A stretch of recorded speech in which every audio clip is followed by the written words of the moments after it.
Nós vamos começar falando de orações que Deus ouve. Abra 2 Crônicas 7, um texto muito conhecido, 7:14. 2 Crônicas 7:14. Lá no Velho Testamento, depois de Reis, você vai encontrar Crônicas. Depois do livro do profeta Samuel, você vai encontrar o livro das Crônicas. Crônicas dos Reis, né? Crônicas 7:14.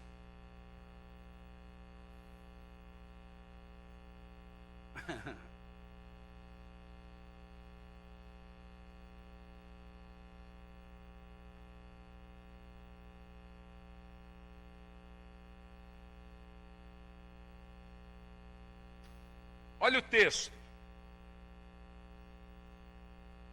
E se o meu povo, que se chama pelo meu nome, se humilhar, orar, buscar a minha face, se afastar dos maus caminhos, dos céus eu ouvirei, perdoarei os seus pecados e os seus erros e curarei a sua terra.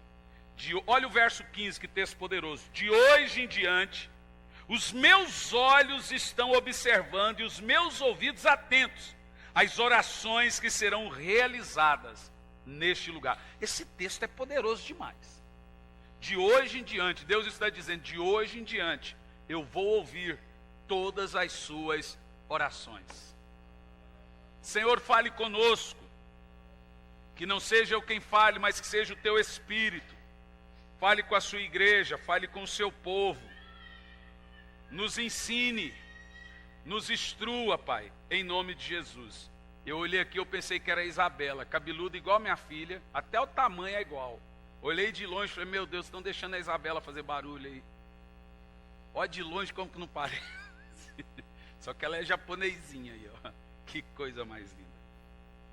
Bom, irmãos, o que é oração? O que é oração? Primeiro, por que nós oramos a Deus? Oração, obviamente, é o ato em que o homem se comunica com Deus. O ato que eu me comunico com você se chamar de conversa. Com Deus é chamado de oração porque porque isso é um rito. Você está ritualizando um culto ou uma conversa. A oração é também falar e conversar com Deus. Por que nós oramos? Em primeiro lugar, nós oramos porque precisamos falar com Deus. Em segundo lugar, nós oramos porque precisamos ouvir a Deus. Esses dois pontos iniciais nos ensinam que você não ora só quando você quer alguma coisa de Deus, apesar de Deus lhe dar o que você precisa, muitas vezes, não todas as vezes, quando você ora, mas nós oramos também para ouvir a Deus. Isso sugere que o tempo que você gasta na oração é o tempo que você vai gastar em silêncio, porque Deus vem e fala à sua mente. No momento que você... Inacreditável. Por favor, me ajudem. Vai lá, o Zé. O Zé é bom para pegar o bicho pelo ouvido. Gente, tem coisa que só acontece na preciosa graça. Não. Gente, é só com o pastor Hernani que acontece isso. O cachorro tem um estacionamento de 3 mil metros para ele correr. É só entrar aqui, rapaz. É brincadeira, rapaz. Diz que cachorro e criança que gosta de mim, rapaz. E ele quer entrar aqui. Não deixa, Johnny. Johnny, se esse cachorro entrar, eu te pego. Johnny, fecha a porta para ver que está frio. Então vamos continuar aqui, presta atenção. Às vezes nós nos equivocamos no projeto da oração. Tem muita gente que pensa que ele ora só quando ele quer alguma coisa de Deus. Oração não é só um meio que eu consigo alguma coisa de Deus, às vezes, mas também é como Deus consegue de mim alguma coisa. Oração é um meio que Deus realiza a vontade dele na minha vida. Se você não orar, a vontade de Deus não será realizada na sua vida. Então, oração é porque eu preciso falar com Deus, e é porque Deus precisa falar comigo. E em terceiro lugar, orar é algo natural na vida cristã. Preste atenção. Oração é um ritual cristão. Eu já disse 1001 vezes, mas tem que ser repetido de novo. Leonardo Ravenhill já dizia muito sobre isso. Ele dizia que o crente que ora deixa de pecar, o crente que peca deixa de orar. É natural na vida cristã que nós temos que orar. O judeu ora 3 vezes por dia, o muçulmano ora 5 vezes por dia, o budista 10 vezes por dia, o seixonoísta 12 vezes por dia, e o cristão não ora. Nossa oração é uma oração fast food. Ei, me dá uma batata, me dá não sei o que, pega o carro e vai embora. Nós somos cristãos clientes. Tem muita gente que trata a igreja, trata Deus como se ele fosse cliente. Me dá isso e ó, vaza. Nós temos que ter uma vida de comunhão, de identidade, identificação com Deus. O problema da maioria das religiões, todas elas têm na oração a sua principal prática. Me fala qual matéria de religiões que você viu que não mostra as pessoas lá.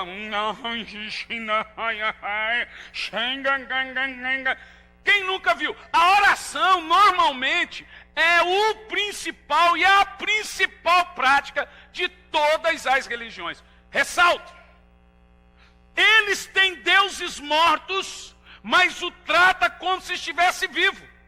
Nós temos um Deus vivo e o tratamos como se estivesse morto. As religiões pensam que os seus deuses são vivos e oram com afinco.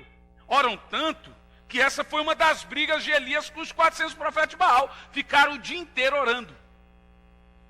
Você precisa entender, irmão, que oração é uma necessidade cultural, não apenas sua, mas também de Deus. Deus realiza o projeto dele aqui na terra, o propósito dele aqui na terra, quando nós oramos. Se o crente não orar, a vontade de Deus não será feita. Olha o que Jesus diz: ore assim: Pai nosso que estais nos céus, santificado seja o teu nome. Aí lá na frente Jesus diz: seja feita a tua vontade, assim na terra como no céu. Veja que é na oração que a vontade de Deus que é realizada no céu começa a acontecer na terra. Por isso que nós vemos a igreja como está. Por isso que nós vemos muitos crentes como estão. Não estão caminhando de acordo com o critério, com a vontade de Deus, porque não oram. Porque sem oração, a vontade de Deus que é feita lá no céu não vai acontecer aqui na terra. Então oração também é uma capacidade. Também é uma necessidade. Uma necessidade humana. Se você não orar, você começa a ficar angustiado. Eu sou o tipo de pessoa, Toninho, que quando eu vejo que eu estou começando a ficar amargurado, angustiado, a minha casa, que é muito grande, começa a ficar pequena para mim. Eu falo, o que está acontecendo comigo? O que está acontecendo? Eu falo, eu estou precisando orar mais. Eu estou precisando falar mais com Deus. Eu começo a ficar angustiado, deprimido. A minha alma não sobrevive, gente, sem comunicação com Deus.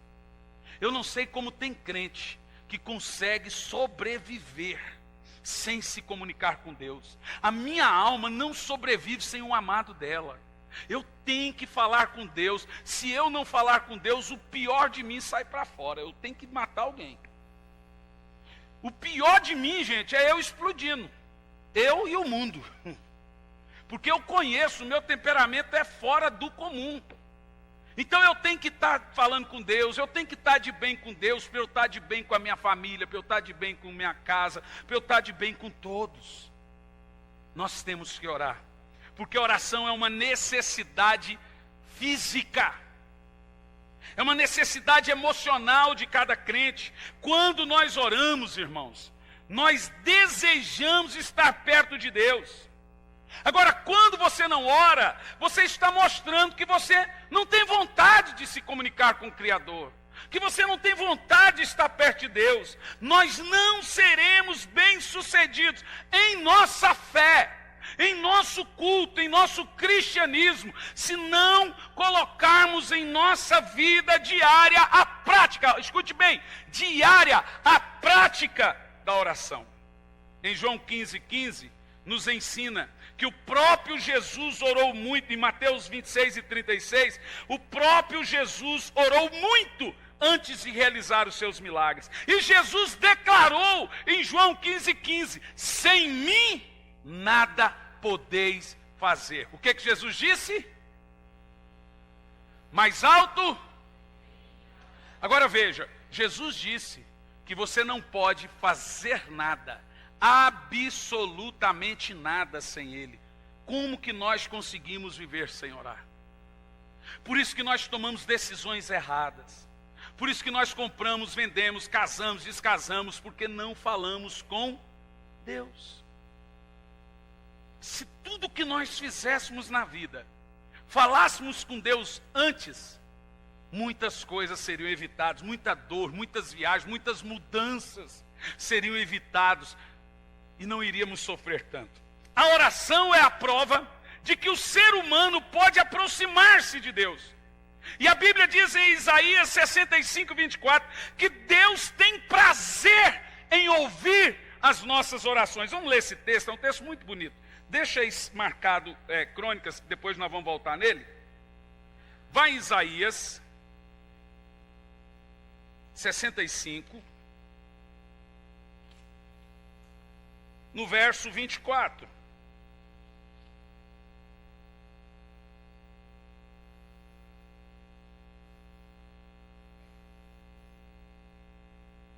Olha aí, ó. Agora a coisa aqui chega a ser um paradoxo. O texto diz assim, ó: antes de vocês orarem, eu já atenderei.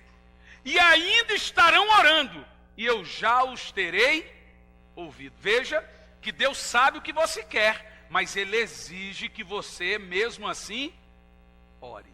Veja que a sua oração não é por causa de Deus apenas, é mais por causa de você. Veja que Deus tem prazer em se comunicar, em falar conosco através do ofício da oração. Ele se alegra quando nós falamos, eu vou falar com Deus. O que é falar com Deus, gente? É igual você fala comigo. É você dobrar o seu joelho no seu quarto e abrir a boca e falar. Não tem segredo. Agora, que coisa impressionante, você consegue ficar o dia inteiro sem falar? Eu acho difícil. Ainda mais se tratando das mulheres. Agora, a pessoa consegue falar e não consegue falar com Deus. Falar com Deus é só abrir a boca e falar. E Ele ouve, a Bíblia diz que Ele tem prazer em ouvir as nossas orações. Aqui nessa noite, eu quero lhe dar 5 motivos por que devemos orar.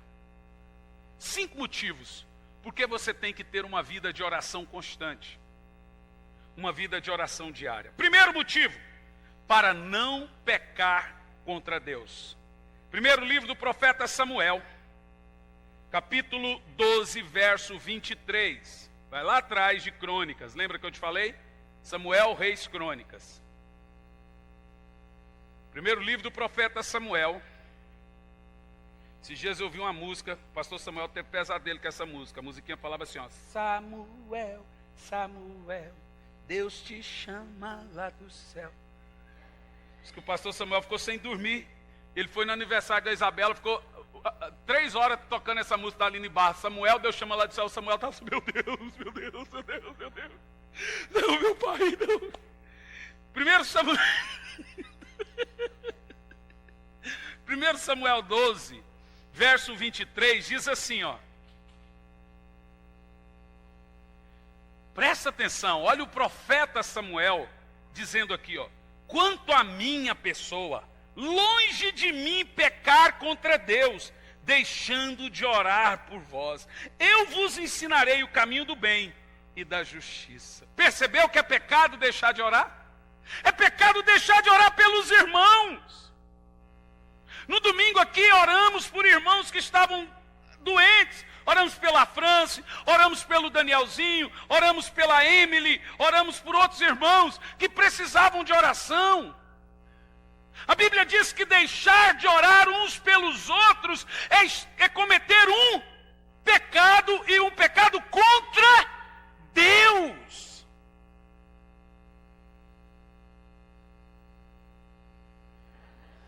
Parabéns, João. É você que está com esse celular? Não, quem que é? Ih, rapaz, é do conselho, menino. É do... Ah, menino. Desculpa, Joãozinho. É que vocês olharam para baixo, eu pensei que você estava olhando no celular, meu filho. Mas o papai falando no celular. Ó. Agora veja bem. Ó, escute o que eu estou dizendo. Deixar de orar.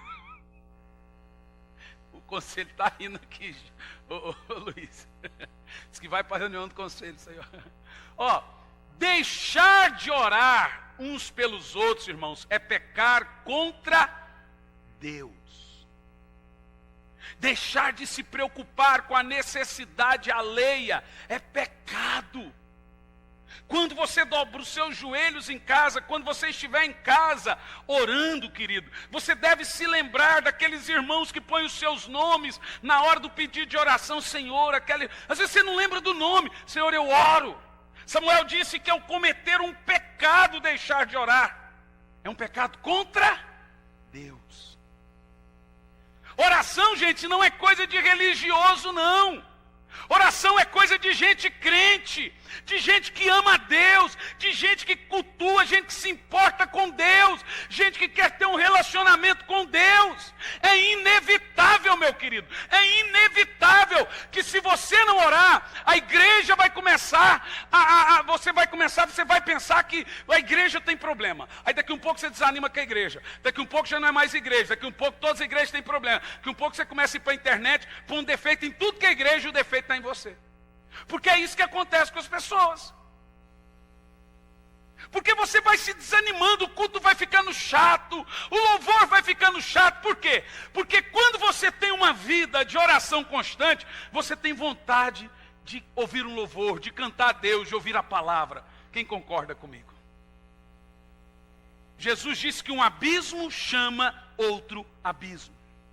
Orar provoca mais oração. Quanto mais você ora, mais você quer orar. Quanto menos você ora, menos você vai querer orar. Quanto mais você vai na igreja, mais você vai querer ir na igreja. Quanto menos você vai na igreja, você se acostuma. É assim ou não é? A gente acostuma ou não? Acostuma. Agora, quando você está indo sempre, você vai gostando e aí se acostuma. Que um pouco você não percebe, está um mês e meio, 2 meses sem aparecer na igreja. Aqui em Campo Largo tem um negócio doido. Tem gente que fica 3 meses sem aparecer na igreja. Você já dá quase ele como que não está na igreja. Aí depois o cara passa, irmão, você saiu da... Não, pastor, saí não, cara, 4 meses. Não, pastor, é minha igreja. E é impressionante. Aí tem uns que saem. Pastor, eu vim aqui para dizer que eu saí da igreja. Saiu da igreja. 1 mês depois ele reclama para os outros, fala assim: não foram atrás, mas meu filho, você falou que saiu. Peraí, você falou que saiu da igreja. Ele sai e fica bravo que a gente não vai atrás, mas você falou que saiu. Eu não entendo isso, fica jogando com a emoção da gente. Irmão, toda igreja é uma bênção, onde prega a palavra de Deus. Agora não fique fazendo joguinho, joguete. Eu vou ver aqui para ver se eles vêm atrás, vou ficar sem ir. Para ver se vem atrás. Falaram essa semana para mim. Olha, pastor Elisana mandou uma mensagem para uma que estava tempo assim, 1 mês sem vir. E a gente não fica no pé, a gente mandou uma mensagem. A pessoa, em vez de ficar feliz que a pastora Elisandra ligou e foi atrás, soltou os cachorros. Agora é que vem atrás, é? Ah, meu Deus, ainda bem que falou com ela. Foi com ela que a surubim, tem querubim, serafim e surubim. Que se fosse comigo, irmão. Meu Deus, gente. E sabe o que é isso, gente? É crente que não ora. Crente que não se comunica com Deus. Irmãos, nós não podemos esquecer nunca o poder espiritual que tem na simples prática da oração.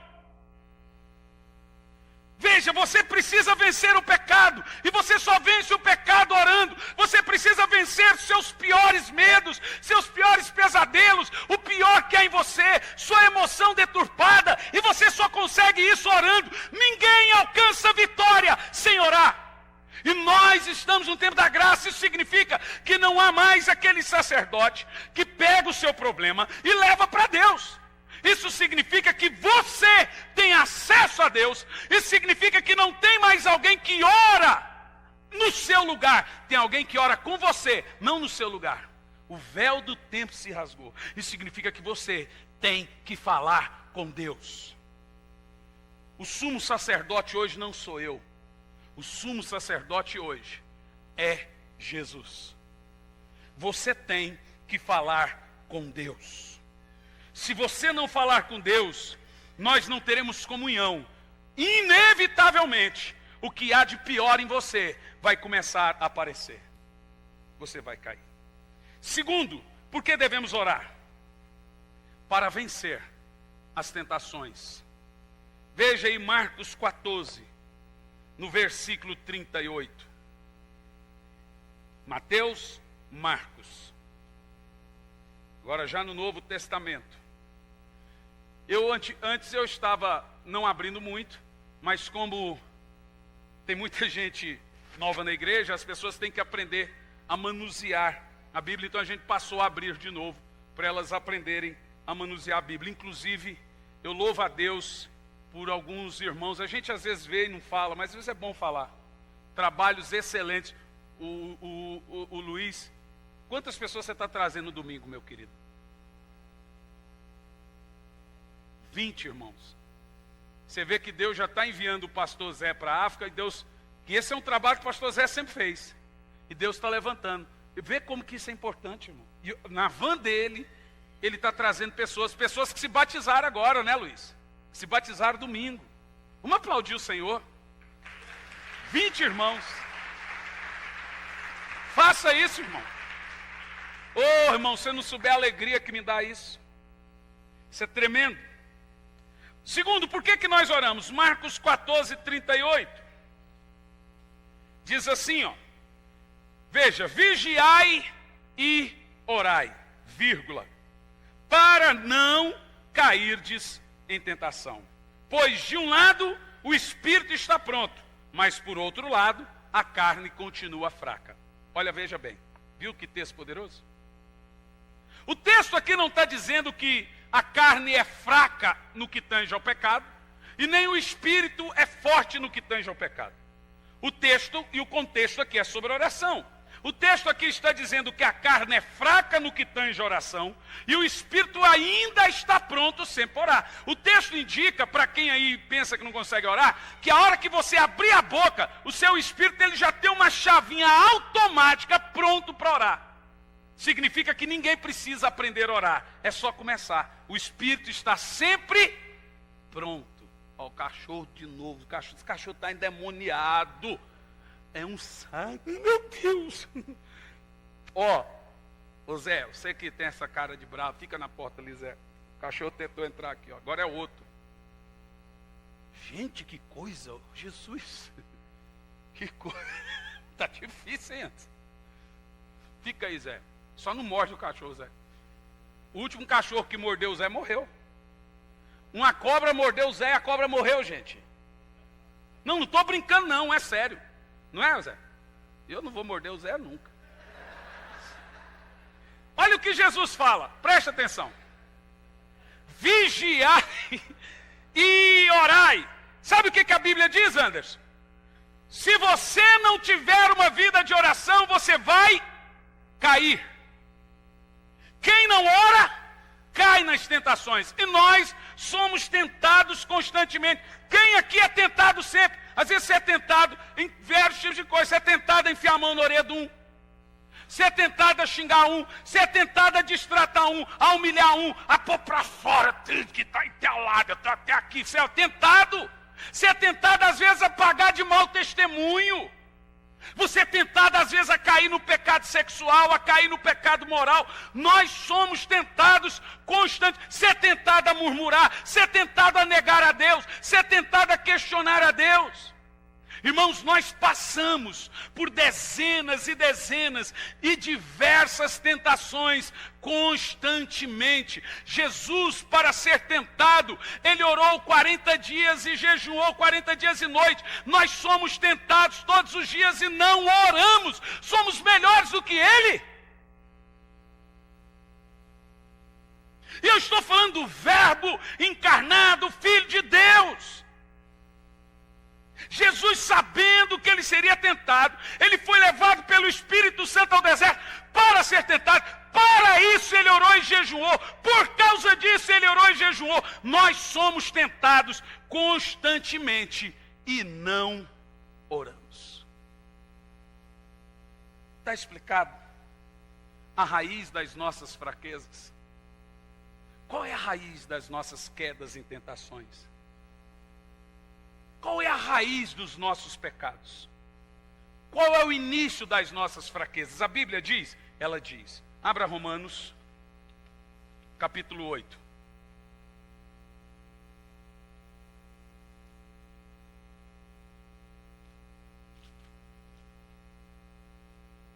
E no verso 26. Romanos 8 e 26.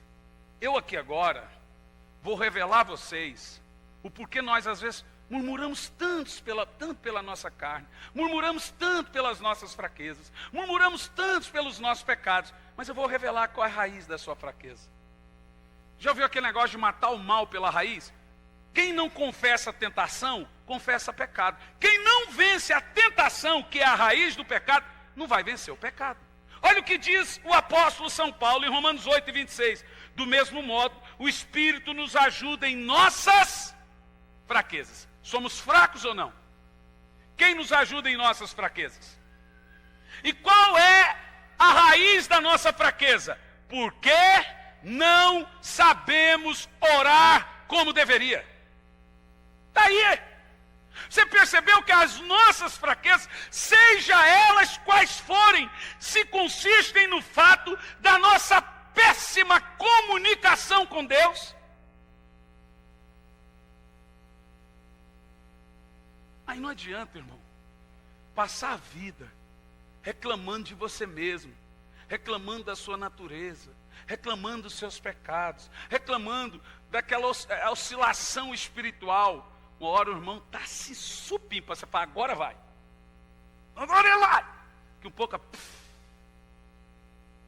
Sabe por quê?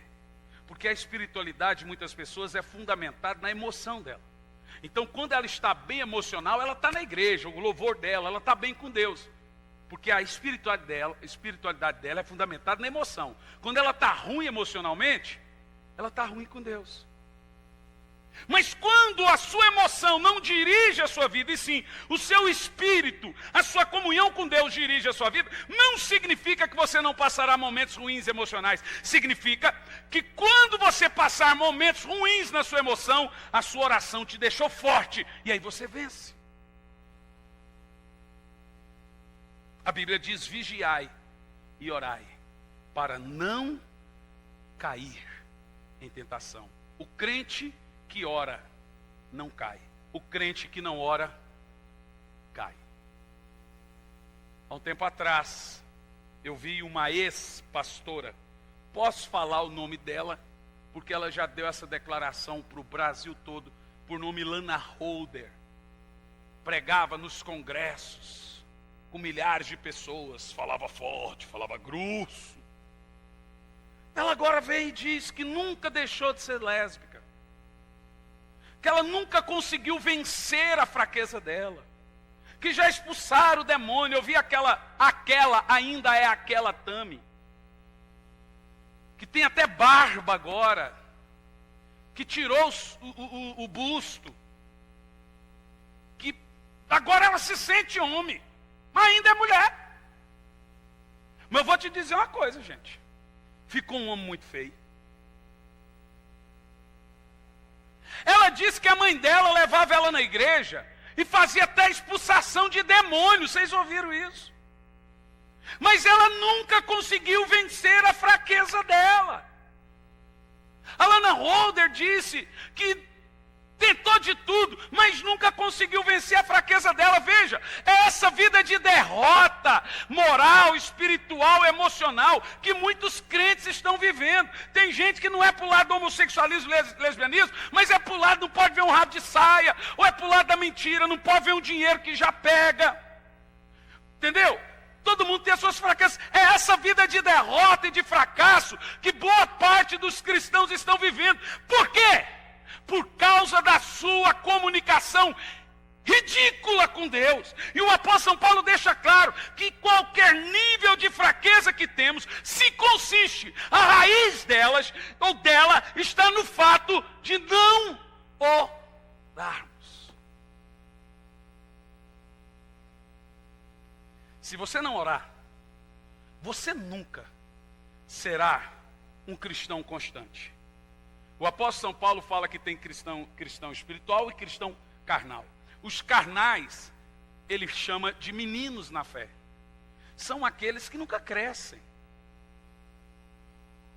Sabe, se um pastor quer que a sua igreja cresça e desenvolva com Deus, ele tem que ensinar a sua igreja a orar.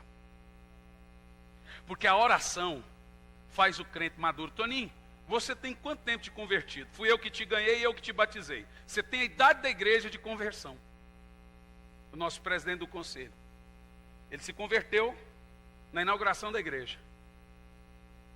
Eu posso fazer aqui, circular aqui, muitos irmãos, que impressionante como eles cresceram. Outros que continuam sendo cristãos há anos e são maduros. E eu te garanto, agora, não sei hoje, e eu estou citando ele agora, eu sempre cito você, mas estou citando ele como um bom exemplo. Mas o Toninho, desde que ele se converteu, ele nunca me disse isso. Sempre foi a esposa dele que me disse. Ele sempre, em 4 anos, levanta de madrugada para orar. Não é isso, José? E teve uma época que ele não estava conseguindo fazer isso, ele me procurou em lágrimas. Disse, pastor, o que está acontecendo comigo? Me ajuda, eu não estou conseguindo levantar para orar. Você vê que tem 4 anos e o primeiro amor não se esvai. Por quê, irmão? Paulo disse que o Espírito nos ajuda nesse tipo de fraqueza, na raiz, porque nós não oramos. Quando você tiver um hábito constante de oração, você vai ver que quando você não estiver conseguindo orar, vai vir uma angústia tão grande em você. Uma tristeza tão grande que você vai chorar, você vai sentir saudade do bom momento, daqueles bons momentos, eu falo e me arrepio, dos bons momentos de oração que temos. Quem tem costume de orar, quando fica um pouco de tempo sem orar, parece que ele está doente. Você pode recapitular isso na sua vida, parece que ele está doente, parece que ele está morrendo, e de fato está. Se sente mal. Se sente ridículo. Nós temos que orar. Quem pode dizer bem alto, eu preciso orar? Nós precisamos falar com Deus, irmãos. Adorar a Deus, através da oração nós vencemos as tentações. Não há pecado, olha o que eu vou dizer, não há pecado que resista uma vida de oração. Se você não consegue vencer algum pecado, eu tenho um conselho para te dar. Ore até quando você não estiver com vontade de orar. Ore até sem vontade, porque aí você vai começar a ter prazer. Vai virar hábito, e aí você não vai conseguir fazer nada mais sem antes orar. Terceiro, por que nós oramos? Olha que texto poderoso. Para vencer as dores da vida, para vencer as aflições, as angústias. Abra aí Tiago 5, apóstolo. Lá no final, depois das cartas de Paulo, vem Hebreus. Depois de Hebreus, vem Tiago. Então Paulo tem 14 epístolas. Depois que terminar todas elas, eu acho que a última é Tito. Acho que é isso, né? É isso mesmo, é Tito, né? Não. É que é pequenininho, é Filemon. Olha aí, pastor Hernani. Aí vem Hebreus e vem Tiago. Tiago 5, versículo 13. Olha que coisa tremenda. Ó, por que você deve orar? Presta atenção todos vocês aqui no que eu estou dizendo.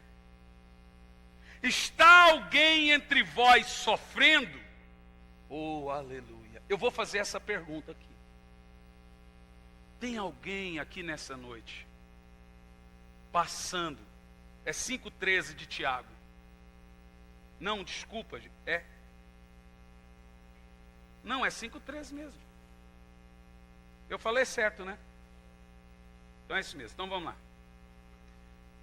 Eu vou fazer a pergunta de Tiago. Alguém aqui nessa noite, passando por momentos tempestuosos na sua vida, sofrendo, passando por luto? Eu disse isso na terça passada, Toninho, e volto a repetir. Não é contando para alguém o seu problema que vai resolver sua dor. Não fale para alguém que não pode resolver seu problema. A Bíblia diz, se você está sofrendo, não sai por aí contando que você está sofrendo. Não adianta pôr no Facebook os seus problemas. Não adianta.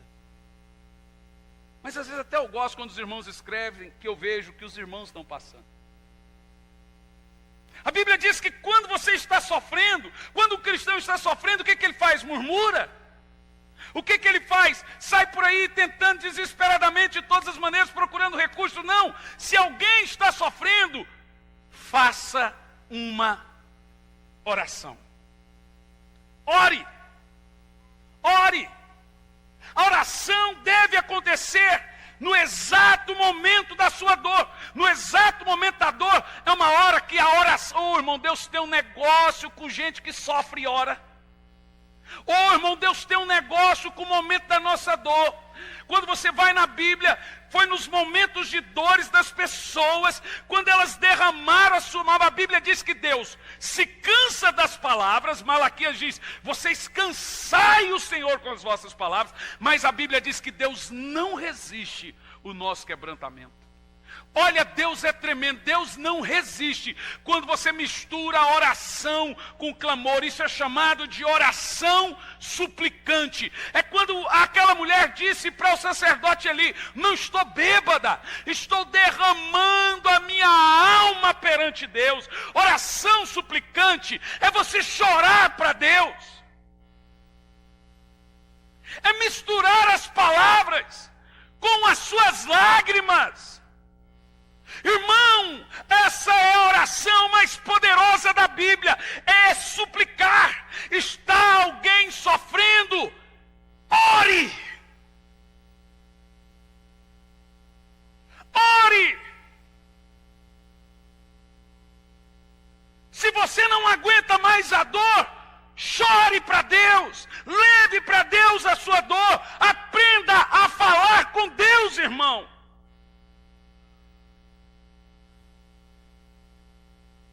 Aqui na igreja, nós temos muitos irmãos que sofrem de depressão. E não é demônio, é doença. E eu aconselho vocês a orar mesmo sem força, a orar mesmo sem vontade. Aproveita, na hora da dor, que é quando Deus não resiste. Ô irmão, olha para mim, Deus não resiste. Ore chorando. Sai de perto das pessoas quando você tiver vontade de chorar. Aproveita quando sai um para o trabalho, outro para o outro. Ou você lá no trabalho vai, ou entra dentro do carro. Quantas vezes eu chorei dentro de carro. Meu filho, 40 dias internado, morreu 3 vezes. Esse menino, essa criancinha desnutrida ali. Vocês viram que eu pus? Eu sou um pai coruja. Esse dia a gente ficou bravo porque eu punha foto de filho meu na internet. Irmão, o Facebook é meu, eu faço dele o que ele quiser. Facebook meu é para mostrar minha família, minha igreja, mostrar, pronto, vá se catar, não quiser vaza. Ah, se catar, eu não vou. Só que me faltava mesmo, rapaz. Você acredita nisso? Foi para um menino com 13 anos, falei, mas não parece que tem 13 anos, todo mundo falou que era eu. É você, pastor, esse menino lindo? Ah, obrigado. Mas esse menino aqui, gente, com 4 anos de idade, eu pegava ele com uma mão assim, ó, na UTI. Ele morreu e Deus ressuscitou ele. Muitos conhecem a história, muitos não. Chamou a médica me chamou e chamou minha sogra. Não teve coragem de falar para a mãe: ó, seu filho morreu. Você já imaginou? O que um crente faz numa hora dessa, se ele não sabe falar com Deus? Por 5 minutos apenas eu senti o desgosto de perder alguém que você ama tanto. Que deve ser um sentimento absurdo. Deve ser os piores sentimentos do mundo. Mas, irmãos, eu me apeguei com aquilo, meu Deus, aquilo me deu uma força na hora que eu vi aquilo tão grande para orar. Eu não orei para Deus ressuscitar o meu filho, por incrível que pareça. Eu orei para dizer o quanto eu amava a Deus. Sabe o que saiu da minha boca? A única coisa que eu falei para Deus: Senhor, a hora que veio aquela notícia, eu falei: Senhor, eu sempre te adorei e sempre vou te adorar. Nada mais saiu da minha boca.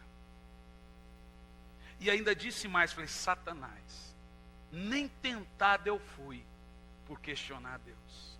Você nunca vai me impedir de adorar a Deus. 5 minutos depois, o meu filho volta à vida. Irmão, eu me lembro que eu e o pastor Samuel morávamos numa chácara em Brasília, que naquela chácara 2 presbíteros, plantadores de maconha.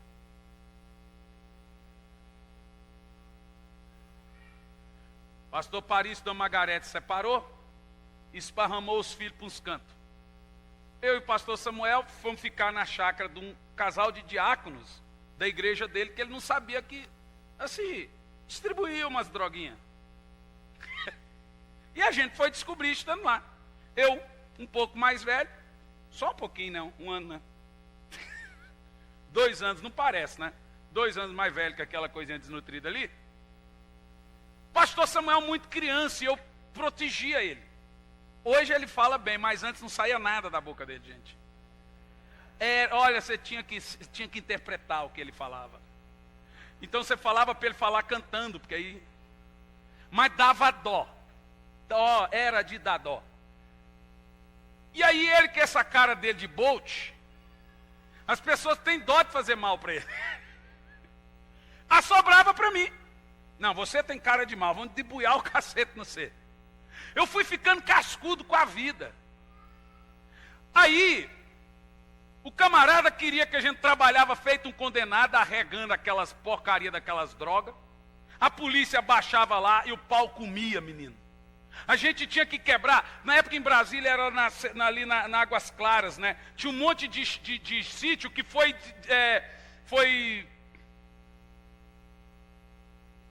desapropriado para fazer uma cidade nova que chama Águas Claras hoje. E aí tinha esses prédios, a gente tinha que quebrar aquilo. Para quebrar essas colunas, eu tinha o quê? 9 anos de idade, por isso que eu sou um tourinho assim.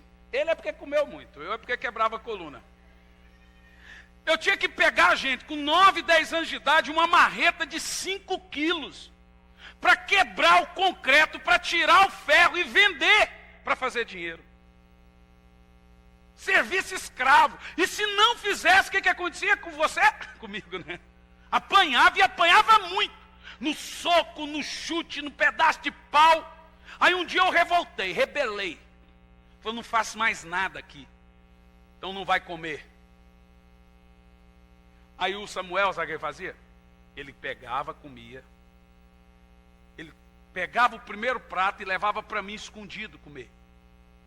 E depois falava: eu posso comer mais? Aí ele comia. Isso foi muitas vezes. Muitas vezes. Irmãos, eu lembro que daí eu comecei a ter a prática da oração suplicante. Eu ia lá para o meio do morro, pegava o violão e ficava cantando. E olhando para o plano piloto, pensando que era Goiás. E imaginando: lá está minha mãe, lá está meu pai, orando: Senhor, manda meu pai de volta. Até que uma outra família, vizinho daquela, com dó de eu ser espancado, que eu era boca dura. Eles batiam, eu falava, pode bater mais, vai ter que me matar. Mas eu não trabalho mais de escrava, que vai ter que me matar. E eu estava quase matando. Aí essa família lá me tomou deles. Quando meu pai chegou, não me viu lá, levou o Samuel. E lá eu não estava. E depois de alguns anos que eu fui ver meu pai. E eles não contaram aonde eu estava. Eu orava, gente, que eu chorava diante de Deus com 9 anos de idade. 9 anos de idade. Há uma história muito linda que eu tenho para contar aqui de testemunho. A minha mãe então pegou, no setor Garavela em Goiânia, os 5 filhos num barraquinho com 3 cômodos. Não era Garavela não, Senador Canedo, Parque Alvorada. 5 filhos, Dona Margarida, por isso que ela está precisando tomar remédio hoje. Sozinha, sem ter o que comer. A minha mãe foi trabalhar numa churrascaria, sabe como que ela levava comida para casa? Ela pegava os restos de carne que as pessoas deixam no prato porque está fria, no rodízio. Ela pegava aquilo e levava para casa. Até que um homem, dono de uma empresa de material de construção, nem lembro o nome desse homem, ele deu para minha mãe o lugar para morar lá, embaixo lá, para cuidar ali da empresa de material de construção. Um dia o ladrão foi entrar lá, eu arrumei uma garrucha. Eu tinha 11 anos de idade, gente. Arrumei uma garrucha, aquela de pochumba assim, e eu deixei ela carregada. Eu falei, eu quero ver esse ladrão entrar aqui de novo. O bicho é ruim, gente. E pus a garrucha na porta. Olha que o ladrão foi entrar, eu pinchei bala na bunda desse ladrão, gente. Mas eu quebrei o vidro. A garrucha, aquela de socar assim, eu aprendi, comprei aquela garrucha, nem era. E rapaz, eu vi o cara lá, eu falei, rapaz, tá na mira. Minha mãe, você é louco? Eu falei, louco, e pau! Rapaz, o cara saiu, foi correndo, menino. Falei, o homem falou para cuidar, eu vou cuidar. Quero ver quem vai entrar nesse negócio aqui agora. Tinha 11 anos de idade. Irmãos, eu fui pregar nessa cidade. Eu, Elisandro e o Gianluca.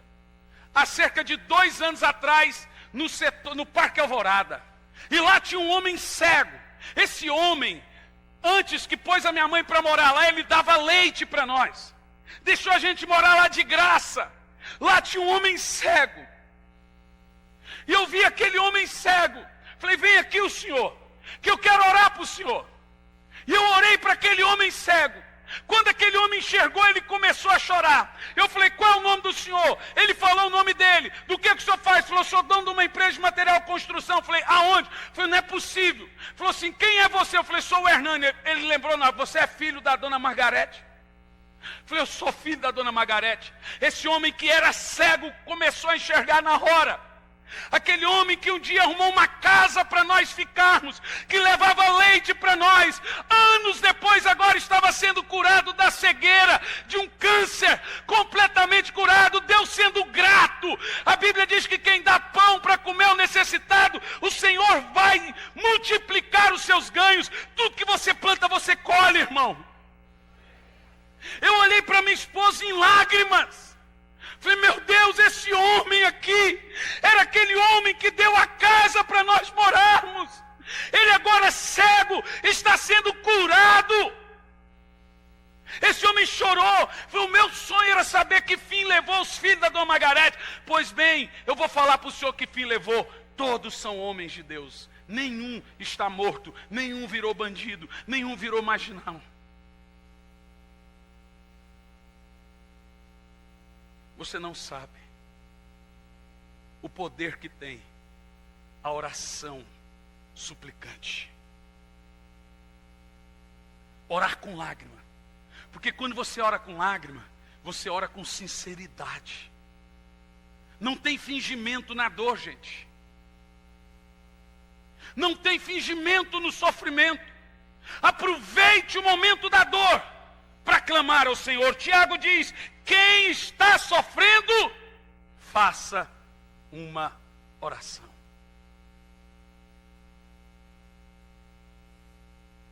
Ele diz mais ainda, se alguém está alegre, cante louvores. Porque tem gente que está sofrendo, não consegue cantar. Então, se você não consegue cantar, você não vai vir na igreja? Não. Aqui é um lugar para quem está alegre cantar, para quem está sofrendo, chorar para Deus. Derramar a sua alma perante Deus. Então, por que nós oramos? Para vencer as aflições da vida. Para vencer as dores. Quando eu perdi tudo em Brasília, devendo 500 mil reais, estávamos construindo uma grande agência de missões. Vendi tudo que tinha em Curitiba e fomos para Brasília. Agora o governador Arruda resolve que ele tem que tomar tudo dos crentes. Passar patrola em cima das coisas dos crentes. Derrubou um monte de igreja. Arruda, aquele que foi pego lá. Da noite por dia, tudo que nós tínhamos perdemos. Tudo que eu tinha. Trabalhávamos lá em Planaltina, a Ruth trabalhava lá.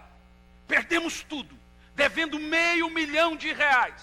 Quando R$500 milhão era muito dinheiro. Ainda é. Entrei dentro do carro. 1.800 quilômetros com a minha esposa e com meu filho.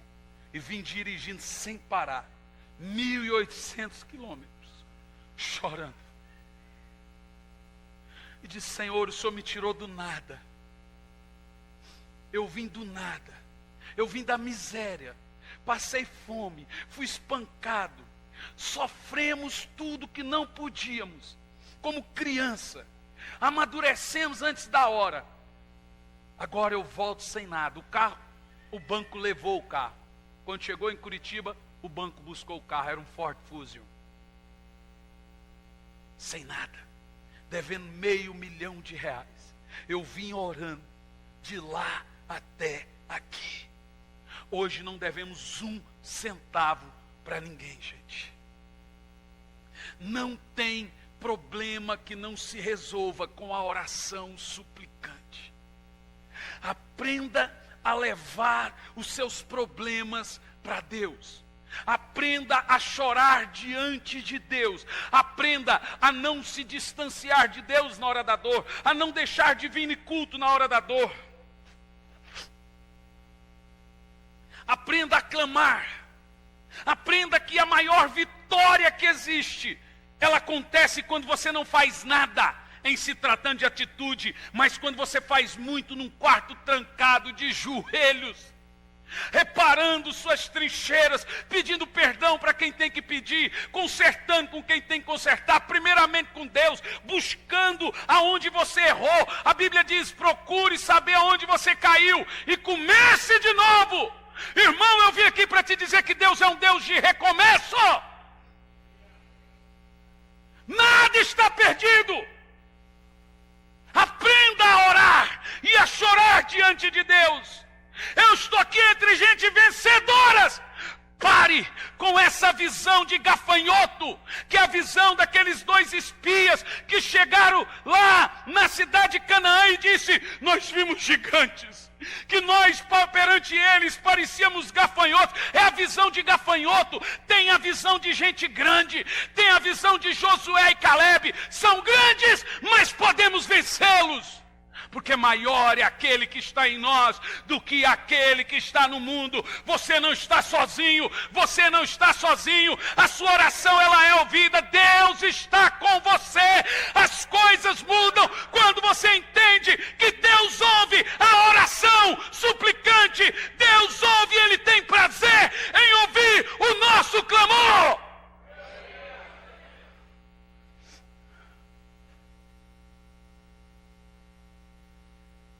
Aleluia.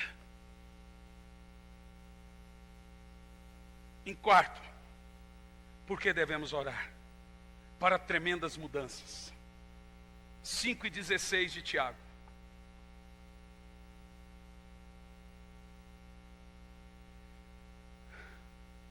Portanto, confessai os vossos pecados uns aos outros e orai uns pelos outros para seres curados. Agora olha o texto. A súplica de um justo é poderosa e eficaz. Uau!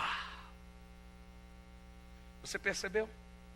Mas a sua oração não é poderosa porque a oração é poderosa. A sua é poderosa porque quem ouve ela é poderoso. Você ora. Irmão, eu vou fazer uma pergunta. Quem aqui quer dar uma mudança de 360 graus na sua vida? Uma guinada, mudada totalmente. Sim, total. Igual esse menino ali, o Igor. Lá em Portugal, num clube, dormindo mal, comendo mal, desacreditado. E a gente orando. De repente, Deus abre as portas, assina um contrato em euro, vai ter moradia, tem tudo. Um clube de futebol na Europa. Ou seja, quando todo mundo já pensava, eu falava para a Rosinha, para o Petro, assim, Deus dá uma mudança. Quem precisa de uma mudança assim? Ó? Levanta a mão. Tiago diz que você ora para tremendas mudanças. Eu quero induzir você a não desistir desses dias de oração que teremos aqui nas terças. Porque Deus vai mudar situações aqui. Mas nós não vamos orar por você. Nós vamos orar com você. Diga amém. Diga eu quero orar. Diga oração suplicante. Em quinto e último lugar, por que devemos orar? Mateus 9:38.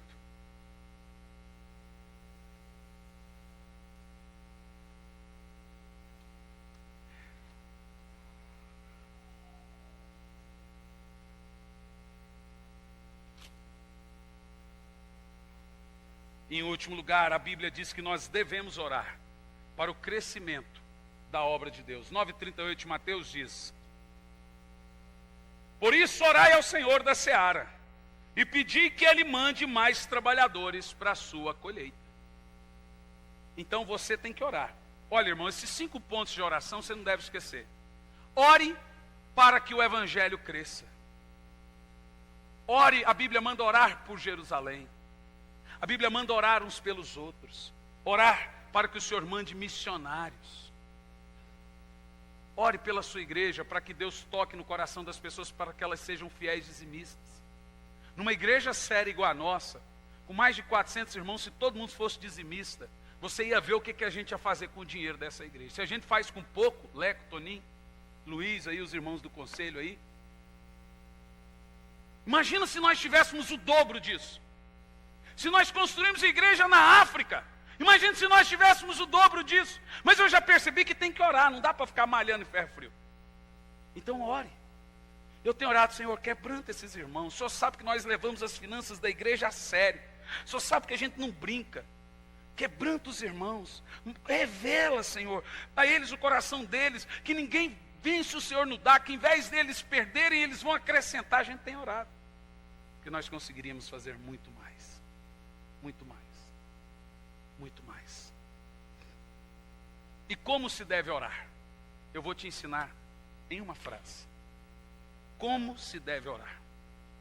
Ore a Deus, em nome de Jesus, no poder do Espírito Santo. Vou dizer de novo. Ore ao Pai, em nome de Jesus, no poder do Espírito Santo. Como que é? Pai, em nome de Jesus, no poder do Espírito Santo. Mais alto. Ore ao Pai, em nome de Jesus, no poder do Espírito Santo. Fique em pé no seu lugar.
Música